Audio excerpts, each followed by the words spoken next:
So designing websites and apps. I mean, sounds pretty easy, right? Everybody can do it. Well, not really.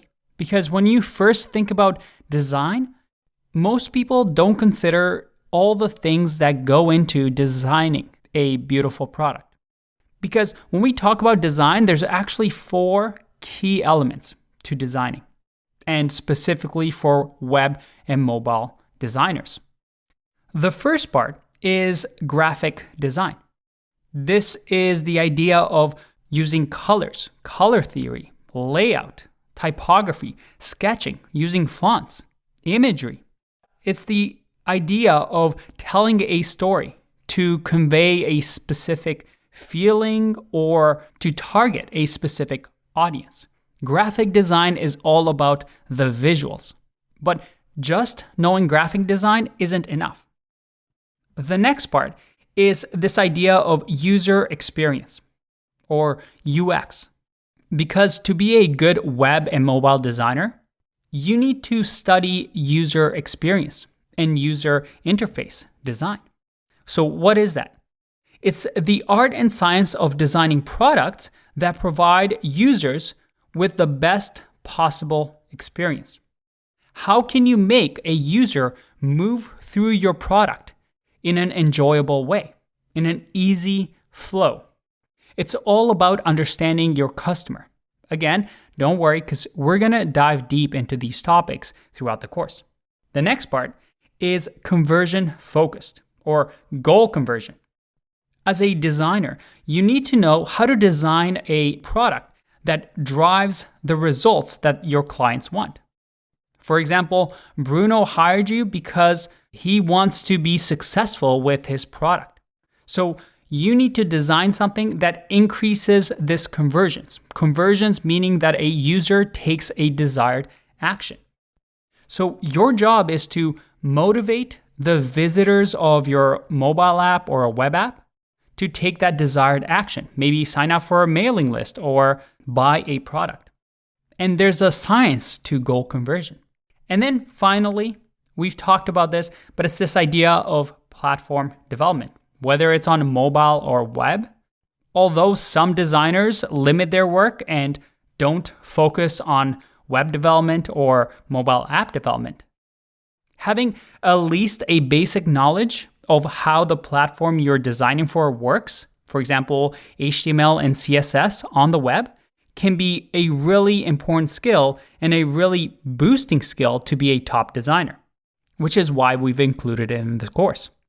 Now, these are the 4 main things that you need to learn and we're going to learn to be a top designer. Throughout all of these, and something that we keep mentioning is this idea that you'll also need to be good at client and project management. But we'll get to that later in the course. Now, throughout the course, we're going to use all modern tools that top designers are using right now. But we're also going to link to some resources that you can use to help along your journey. Now, we've already checked out the zerotomastery.io resources page where we have a bunch of resources that you can use. But here are some of my favorite ones that I recommend you check out. The first one is goodui.org. And this is great for that goal conversion that I was talking about. It actually tells you how you can improve your conversion on your designs by showing you A/B tests. So for example, Amazon discovers that showing structured product detail is better. So it actually shows you which design or which layout is better. So they have a ton of these that they constantly post. So you can learn about good patterns, good UI practices that you can use for your website. The next one is awards.com. And this is great to get design inspirations. And you can even search for inspirations like different colors or different topics and get ideas for designs that you may want to use. Another one for inspiration is this one right here.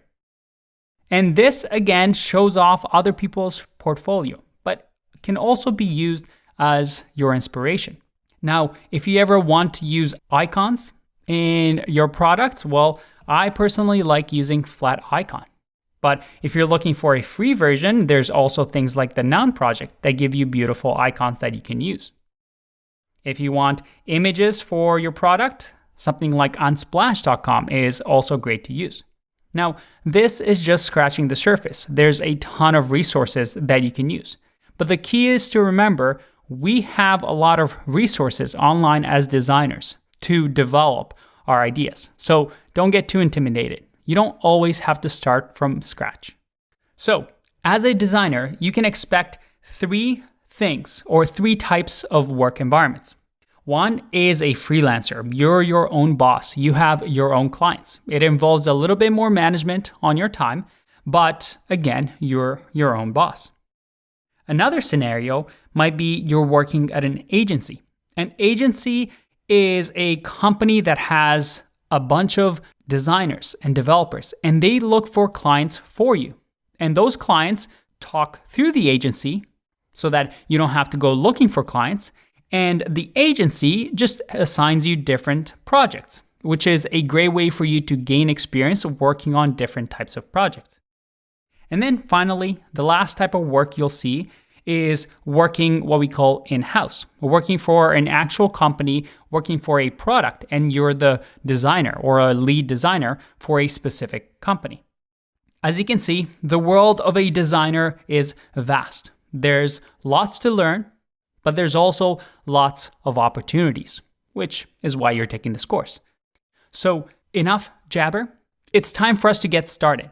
Moving forward, Daniel's going to show you the step-by-step process that we're going to take on this course, but also for all your future projects. Remember, the flow of the course is simple. We start with a client, and then we end with a portfolio for you to use on future projects, plus the system in place for you to use moving forward for all future projects. All right, let's get started.